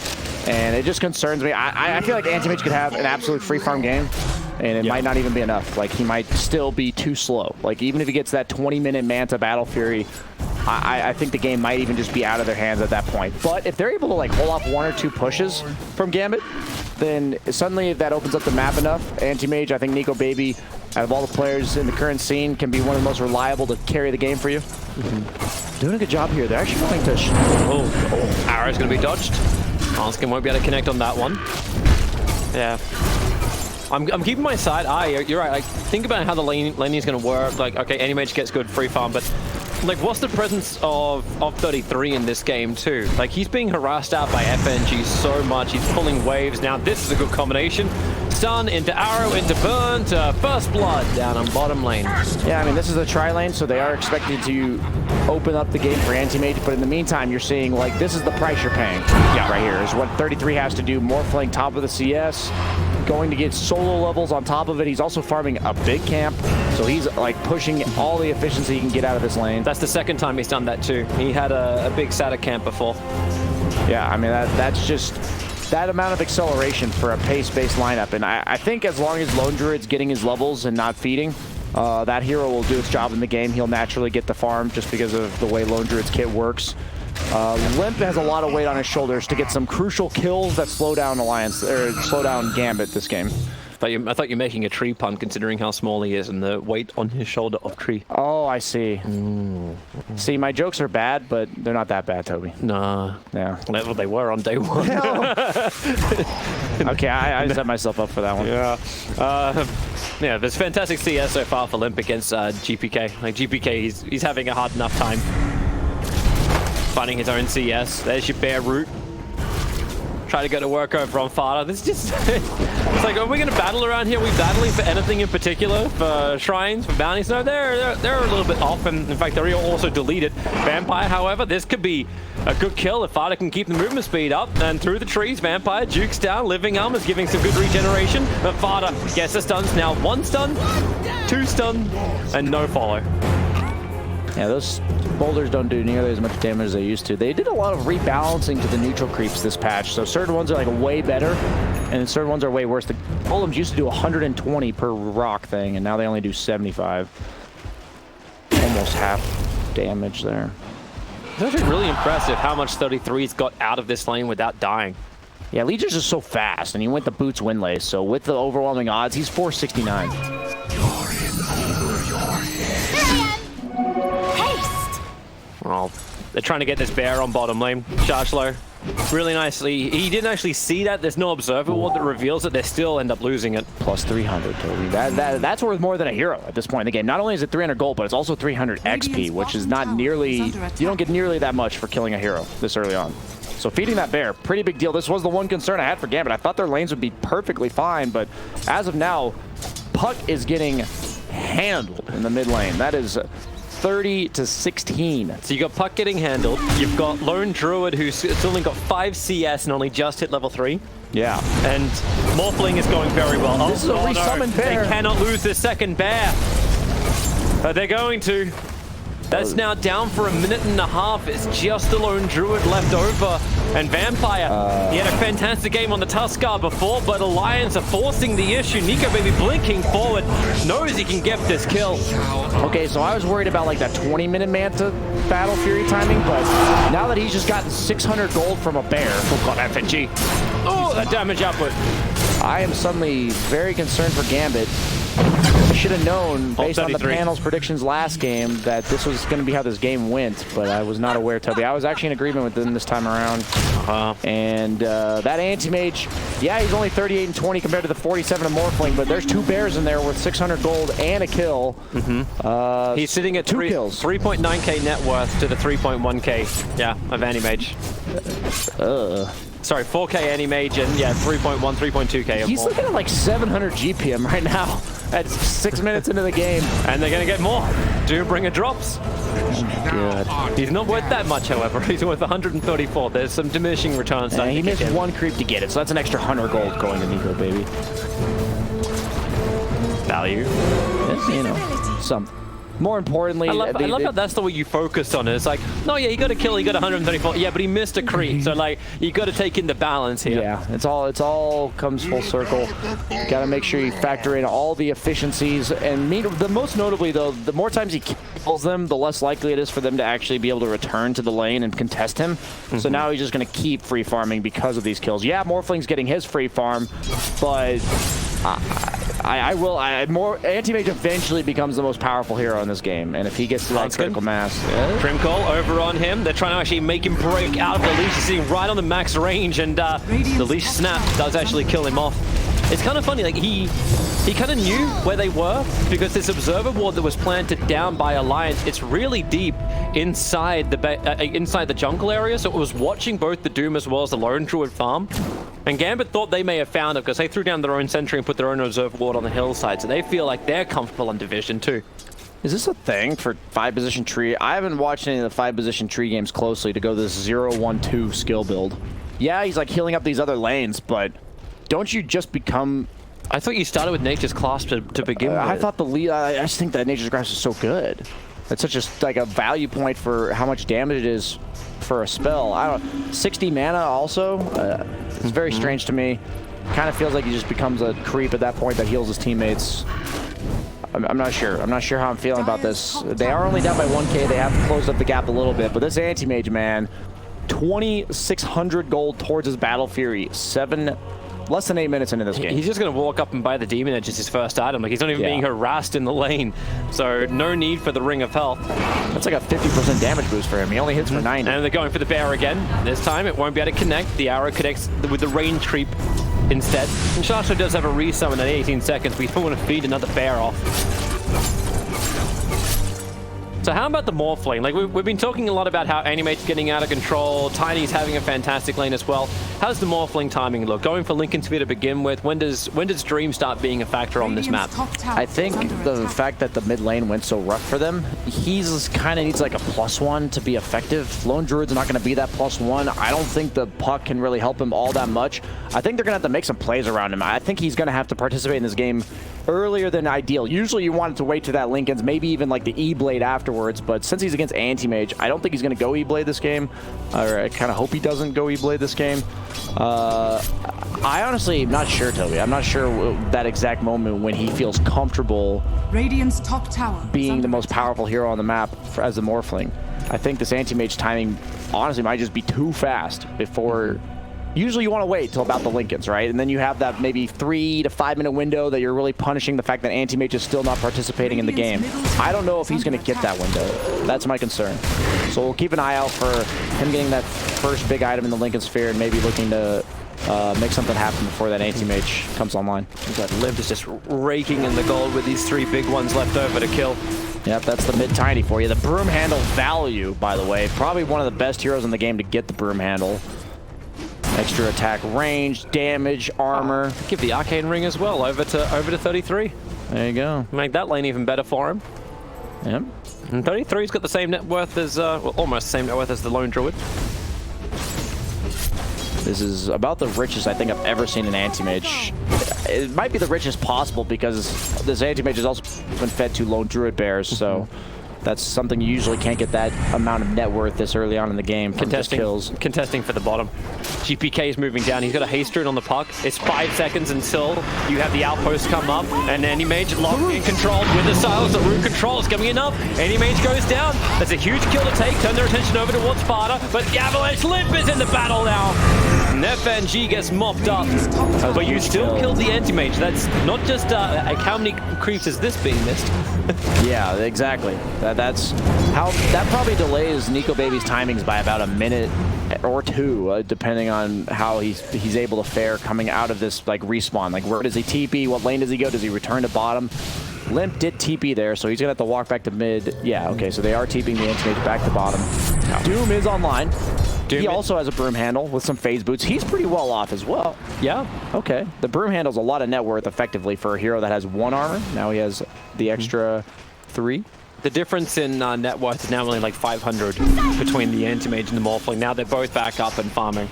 Yeah, I think they have to kill this Anti-Mage one more time before Battle Fury to feel really good. Because once he gets Battle Fury, you're never going to see him again. Smoke move again from Gambit. They want to try and grab this bottom area. They have Overgrowth. Tree's trying to inch his way forward. Ogre. Oh, the Observer Ward's going to break. I don't know if he's... yeah, he wasn't hidden behind the tree. They just quickly blink back to safety. It's good presence of mind by Alliance to think exactly what I was saying, that Gambit needs to make something happen for that Anti-Mage Battle Fury. And he's so close. And sometimes that can be yet so far. He has to be careful. Oh, Moonlight Shadow. They're doing a good job of pressuring top with the Morphling, but he has to back off because of that Moonlight Shadow. I don't know exactly who they were looking for. It almost felt like it was for 33's engagement on the top lane. Yeah, I was going to say, I think that was to push the Morphling off the top. I almost think that's what it was. But Dream's happy with this. Like, he's just had the ultimate ult fly out to himself. Like, Lincoln's isn't that far away. Like, considering like how long the timing could have taken for the Morphling. 12-minute Battle Fury with a death, by the way. On Anti-Mage. Of course. He's got treads as well. Okay, so now this net worth advantage starts to like just increase a little bit more. Yeah, the gap between Morphling and Anti-Mage will increase as long as Anti-Mage is allowed to hit creeps, which I can't imagine that not happening for a while. He took the 13 strength talent. I feel like a lot of people have not been taking that talent. I appreciate it a lot, especially when, as long as you're farming and you're alive, you're good. Yeah, the attack speed makes you farm faster, but 13 strength on Anti-Mage is so much. It's 260 health. That's effectively increasing his health by 25% at this stage in the game. He's just much harder to kill. Much more durable. I think FNG's going to feel a little cut about that. There's also Observer and Sentry because Alliance have their own Observer and Sentry. Stun in towards Bear. A quick jump. Hanskin has to leap himself away to safety. Alliance, they're just defending towers with their bodies, man. They don't have any wave clear, but they are just standing in front of the towers. The Ogre Bloodlust, Toby. That's their wave clear. On the towers, I mean. Well, it ain't bad, but I'm also looking at a Mask of Madness broomsticked up Bear with a Blightstone available. I also love how the Bear is called plus 300. Yeah. I am what I am. Is that his cosmetic name? I think so. I'm gonna look at that's actually really funny. That's okay, I'm having some issues selecting the Lone Druid here. You can't yes, he has named his bear cosmetic plus 300. Okay, that's actually incredibly appropriate. So they take the tier 1 tower on bottom lane. They've already got the bottom outpost, and this is exactly what Gambit wanted to do. Like, this is actually one of the very few games where we haven't seen like a team TP and 4 heroes to defend this tier 1 tower. They've had that slight battle, but it went Gambit's way to begin with. Morphling almost has the Lincoln Sphere. He's going to be almost unkillable, but Morphling's main issue as a hero eventually becomes being ignorable, and once they get to that anti-mage like Basher, Manta Basher, he can just blink on top of the morph, burn all of his mana, and then that hero's not going to really be impactful in the fight anyway, even if he doesn't die. And some games, it's good enough on Morphling to not die. I don't know if that's the case here. FNG setting up on top. They're Moonlight Shadowing away. They do have the max living armor, but I think if Alliance is allowed to group up with the Tiny at any given point, they're just going to plow down a tower through that living armor. Because Tiny just does so much with the tree. He's going for the Aura build on Legion. Feels the need to just enable his anti-mage more so than having to create kill opportunities. I think that's absolutely being shown in these items. Puck with the first item blink, they know they have to get something done. Yeah. So gonna take a little bit of time. Avalanche and the toss. You'll see the Doom hit the sky and hit the ground. This Vampire will fall. Just the support's being sacrificed up as, Morphling going after Fada. Support was starting to TP in. Legion Commander began his TP, but it got cancelled by GPK. He threw the Dream Coil on the mid lane. Morphling didn't quite have his Lincolns. It was being delivered to him. If he had it, I think he killed Fada there because he would have blocked the Fire Blast. And no points in Ignite to break that Lincolns. Have to make the move up and get those 2 bounty runes. Dragon Scale for Puck. That's actually pretty value. Only has 6 armor. As well as the extra little bit of chip damage on towers if he ever gets there. Just in case he does get dueled. Maybe he'll be able to survive this time. Oh, yeah. Oh, they're still playing on the top lane. He is queuing up the E-Blade on Morph, so even though he's against Anti-Mage, he thinks they have enough to deal with him. Or he just thinks it's his job to take out the supports rather than the Anti-Mage early on. Tiny Blink Daggers flying forward. Net on Anti-Mage. Is there a hero that's good on? Maybe the Mirana to set up arrows?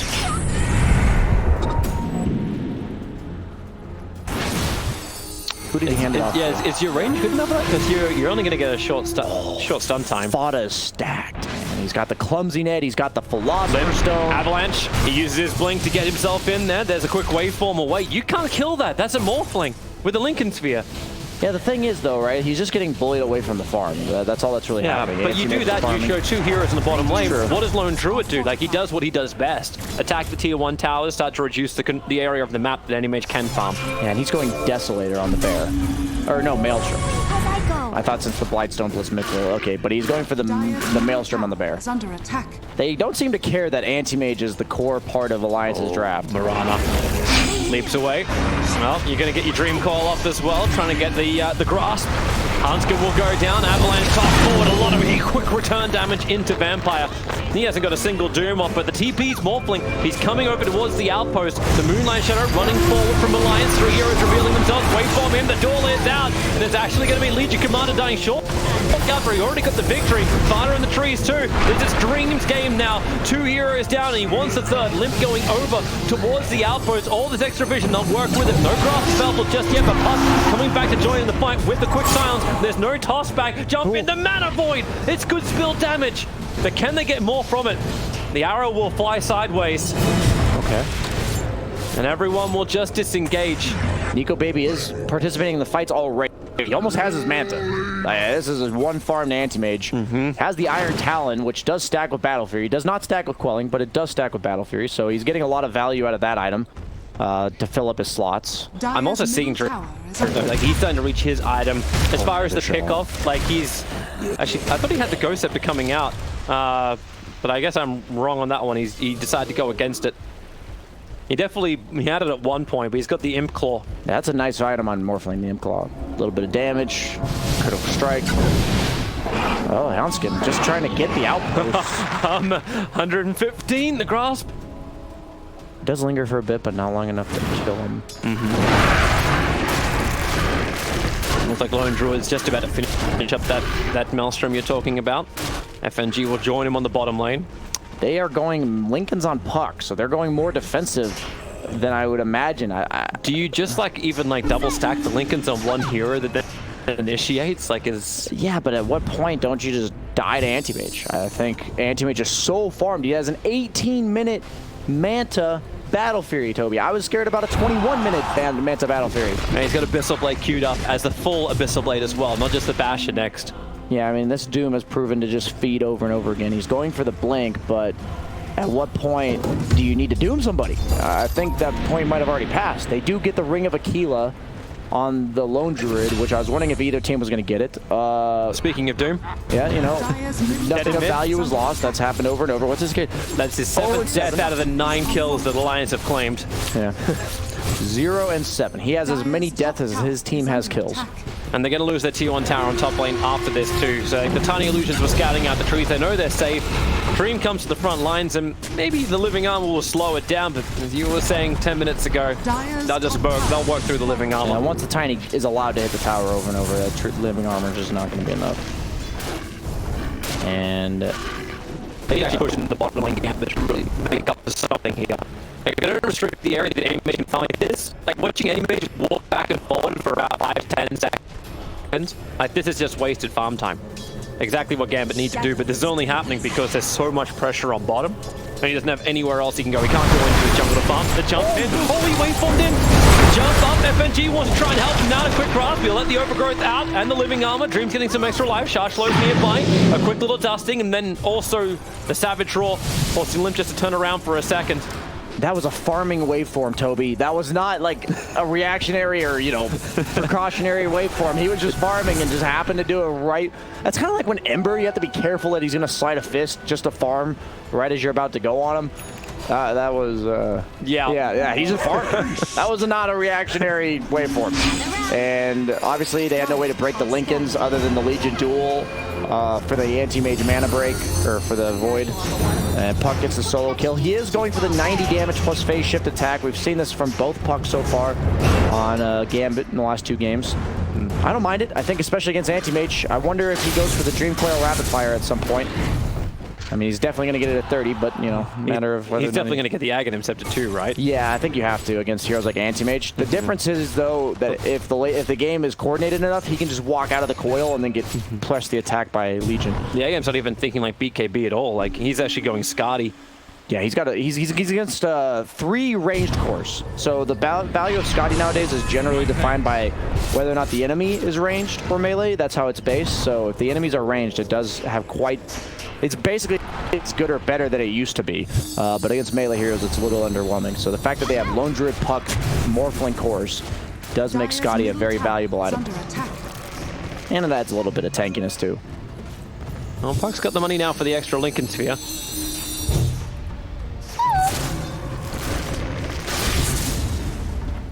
So at this point, like Alliance, like they're grouping up quite heavily on the bottom lane. Like there's 5 heroes down here near the Morphling. Like, do they keep this farm game going? Is this okay with the anti-mage just keeping the status quo? I think Alliance is fine with it. I don't know if Gambit has a choice to be fine with it or not. I think they've been trying to make stuff happen this game. They're going to smoke 3-man smoke up with Lincoln's on Puck. You can tell Gambit's the one that keeps trying to make things happen, and it just generally so far has been unsuccessful. Not fruitful. Well, that observer was going to be revealed. It also reveals that they're there. Yep. More importantly. An observer planted on top of the Obs and Sentry, so Alliance will now smoke, actually just now Moonlight Shadow themselves up. But Gambit, they feel it. They're backing up. So the Observer Ward gets de-warded, then revealing the fact that Alliance is there. They really want to fight. Like, they had a blink on Doom. They had the fresh Lincolns on Puck. They really wanted to have this fight. He's got a full Scotty at 23 minutes in. What's his GPM at? 720 GPM at 23 minutes. Looks pretty good. Yeah, you know, this was the one way I thought they could win. I thought the lanes would go better for Gambit. That was what I thought when I saw this draft. But Alliance, they enabled this anti-mage. Their Legion got a lot more out of the lane than the Lone Druid did. I think the most notable problem this game was no matter how you predict the draft, when your mid laner has half as many CS as the opponent, generally it does not bode well for you. I think FNG just seemingly saved Sharslow's life just then. Saw the movement up from Alliance. Well, Tiny is definitely looking for a bit of a hunt, and he can't get close enough to a target. Full Mjolnir is now done on the Lone Druid once he sends his courier down. But once he gets blinked on, he just dies, I think. Maybe he can get a crucial fear off or something, but...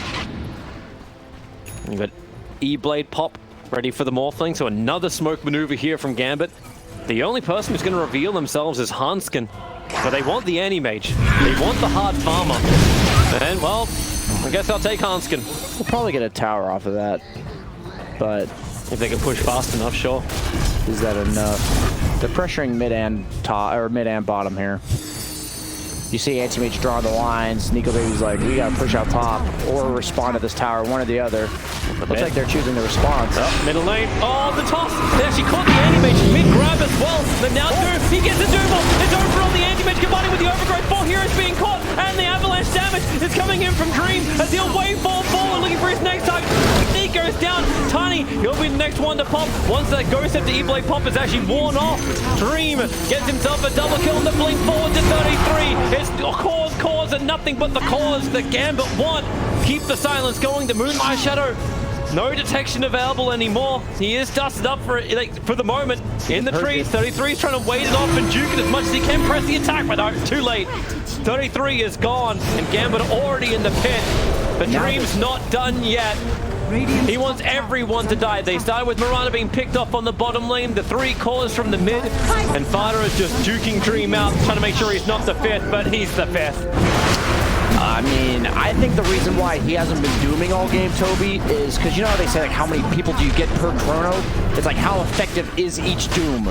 You know, he's 1 for 1, 100% doom participation in terms of the usage there, man. They got the toss from his own Tiny, which temporarily stuns the Anti-Mage. He got silenced, then he got stomped by the Doom, and then Legion pressed the attack him right before. We see the start again. Watch, he's gonna press the attack Anti-Mage right before the Overgrowth. So not only is he locked in place, right here's the press the attack, then the Overgrowth. So he's just held in place.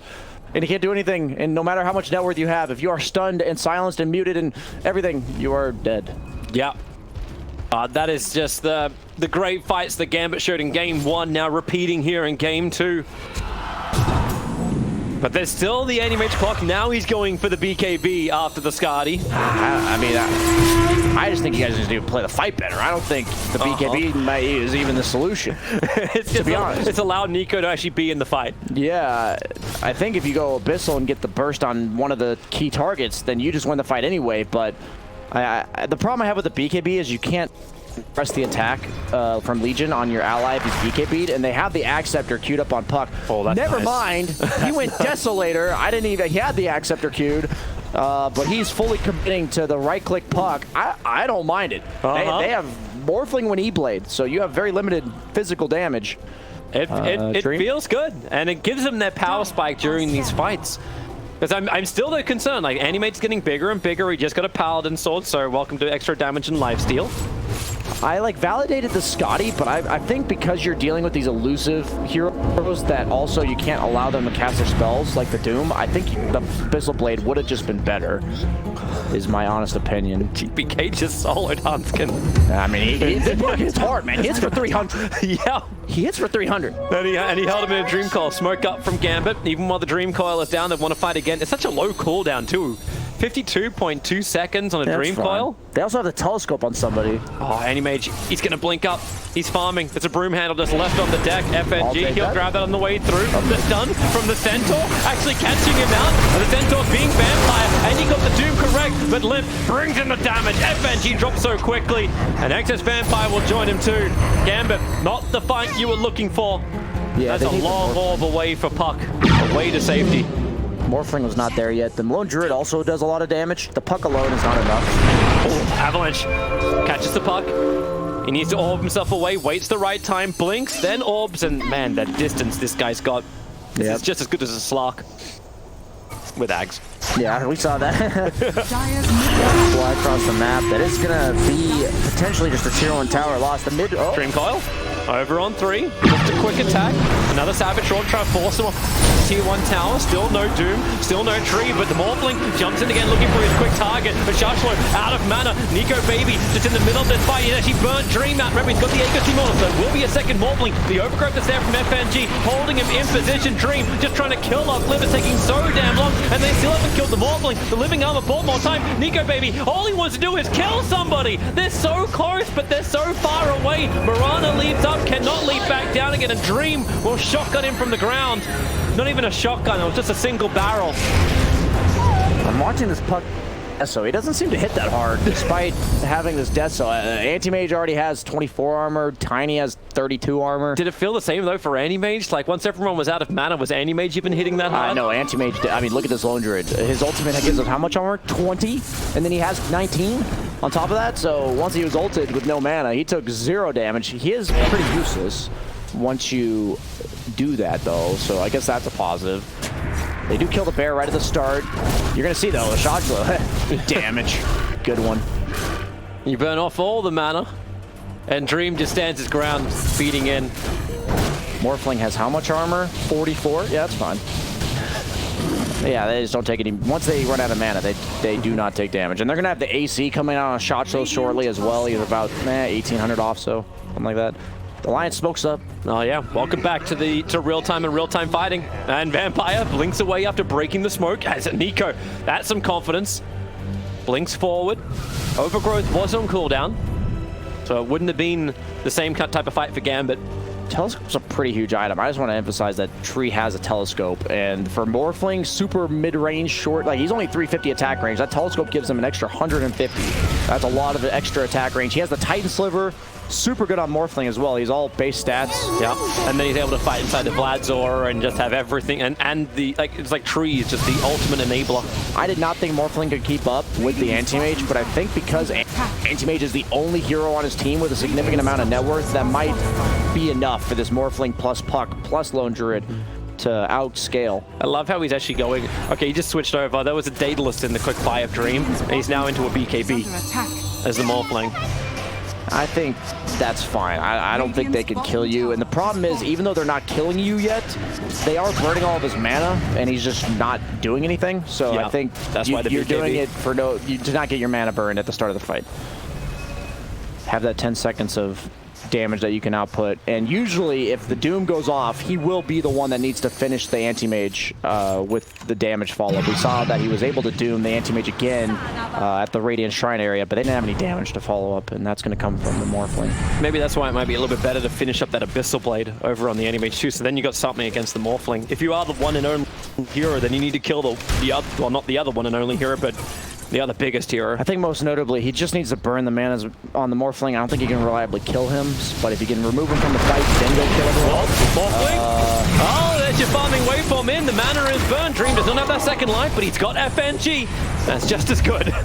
Yeah, he's got the living armor. Gives him, I mean, yeah, he's morphed to strength, so he doesn't have quite as much armor, but he's still super tanky. Double Lincoln Sphere, as we talked about, stacking those. Curious to see what Puck goes for on the 25 talent, because he has the Deso, he has the Ags, he's going Daedalus. Does he take the Grief Coil? He goes 420, he goes 420, and then plays for the level 30. That's where this game's going, right? I'm not going to say you're wrong. Can you end this game before you actually have your first level 30? What does he want 420 GPM for, though? He's got 5 items, and then once he goes crit, that's his 6th item. So, like, why does he need the GPM? You know what I mean? But do you pass up 420 though? It's still 420. This is true. I was like, if you had more money, what are you gonna do? Well, I'll create world peace. Like, I feel like that's not what most people that have money do, Toby.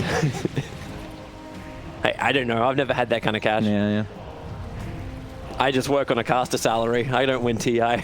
Wait, you're getting paid? You're playing for opportunity. Welcome to volunteer work, everybody. I did it to be here with you, Toby. That's why I was here. Aw, thank you. Thank you for saving me from Kyle. No problem, man. Do what you gotta do.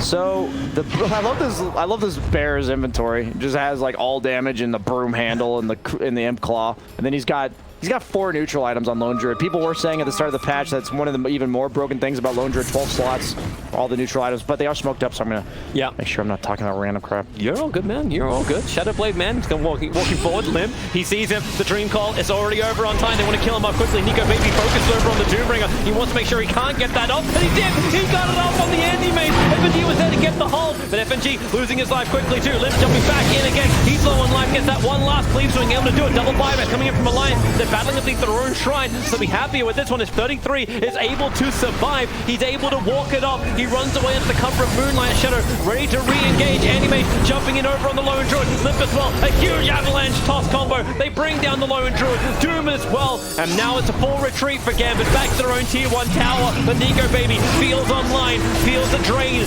Over on Dream. GPK playing from the tree line. Now the Dream Core snap will come in. Not to mention the heavy damage. Ogre Magi. He's invis with a Glimmer Cape. The attack wasn't able to connect. So Farder is able to survive and the damage gets to continue into the tier 2 tower. They want to kill this Morphling and they're able to do it. Dead for a minute and a half. Alliance, they commit the bank account. Roche is up. And they can take tier 1 and Roshan. The arrow will scout it. They did not have a sense of urgency to get out there on Gambit. They fought back everyone on Alliance, and Gambit just kind of stuck around, and they just all TP'd back in, and after that initial volley of Dream Coil, Overgrowth, Doom, Morphling, BKB used, you don't look so hot on Gambit after you do all that, and Alliance, despite using all of the buybacks, is going to get an Ace, is going to get a cheese, denying it also to the Morphling. You know what the most powerful counter to Doom is, Toby? What? 2 lives. 2 lives. You just have 2 lives. So now you can only do him once. That's true. And he did take the Dream Coil rapid fire. He did. No 420s. Yeah, he is looking to dish out the damage. He can buy that Crystallis if he wants to. Yeah, he's going for the Daedalus. I honestly want him to buy out. I think he should. They will have to do a high ground defense. Like the speed that Alliance are able to push, they can just go through these tier 2s. But look what Alliance want. They want to fight. They're coming down to the bottom lane. They do have the vision from the outpost, though. This isn't really an Asta. Like, this is a little too later on. There's your orb jump away. Nico looking for the target. Won't really find one. Everyone else is just TP'd out. But this is good timing now for Alliance. They'll actually possess both the outposts.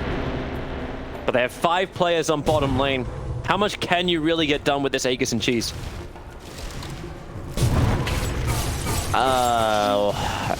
I don't know, honestly. I think they are going to need Gambit to mess up a little bit and overstep and maybe commit a Doom onto the Anti-Mage Aegis or a target that's not ideal. But the thing is, I think now you just Doom the Tiny because he has no buyback. He was one of the 3 or 4 heroes for Alliance that bought back. Let's see, buyback status. Ogre bought back, Tiny bought back, and Anti-Mage bought back. Since Anti-Mage has Aegis, either you wait out the Aegis or you Doom the Tiny. So yeah, 4 buybacks on cooldown for the moment. Oh, and he has the Quickening Charm on Doom as well, so nice little bit of efficiency on the Devour as well as the Doom cooldown. And this game just feels like this could actually be our longest game of the tournament so far. Everything's gone as kind of like been mopped up before like the 40-minute. Actually, what is that longest game time? It's like 45? Even the games that have gone past 40 have kind of felt one-sided at that point. I think this game could kind of go either way, just depending on what team gets their spells off first. Yeah. Last fight, the Anti-Mage Manta, then got Overgrowth, then got Doom. So he's got to be really careful with that Manta usage. It is his only way out of the Overgrowth. The Overgrowth is going to be a 5-second disable. And once FNG hits 18, that's a long time to mess up that Manta for. This also feels kind of funny because like Gambit as well as Alliance can clean out waves very, very quickly. So the ability just to push high ground can come with a cost. Like GPK is doing his push on bottom lane, trying to work his way all the way into the Daedalus. You've got Morphling who has the 2 waveform challenges. So one waveform, he basically clears the wave anyway. And they look towards the top, Blink in, he goes for the hot stop, and the Doom over on the Anti-Mage. A quick damage roar as well, but yeah, it's the Aegis more, they're able to break through. FNG gets an extra hold. He's staying there, waiting for a huge Overgrowth. He needs him to come back up again. The Bear is waiting, and now's your time. FNG's waiting for it. Is he going to finally let rip? There's 4 heroes. He's able to get 3 of them out. There's 133. Instantly shotgun down. The Doombringer will die, but he's already his job. Buyback comes in for Legion Commander Dream. Waveforms himself away, and they bring down Nico, baby. 2 minutes on the sidelines. Limp cannot create enough space with this avalanche. He will consume the cheese, but he will not be able to survive this, even with that consumption. They jump forward. Tiny is down, and GPK gets a double kill. 2 heroes from Alliance with 2 minutes down. You know Gambit's going to push and do some damage. God, they just move so fast. I don't know how Alliance defend this now. Look at him also tipping 33. I don't think 33's got one duel victory. That's it. In 38 minutes. Yeah, overall, I have. Oh my god, they just go for the GG push. Yeah, I mean, you have Launcher in. They just melted that tier 4 tower. They fortify up. Something has to happen here from Alliance, or else this is over. This game's over in like 5 seconds if they don't do something drastic. I don't know what drastic stuff there is, like Bloodlust up the towers, for the bear, you can at least kill that one off with the Dream Call, combining with the Rapid Fire. You've already got one down, Mirana will buy back. Ogre doesn't have that same luxury. This game's done. We won't even hit the 40-minute mark. It's 2-0 in favor of Gambit, knocking down Alliance into the lower bracket. And my god, they look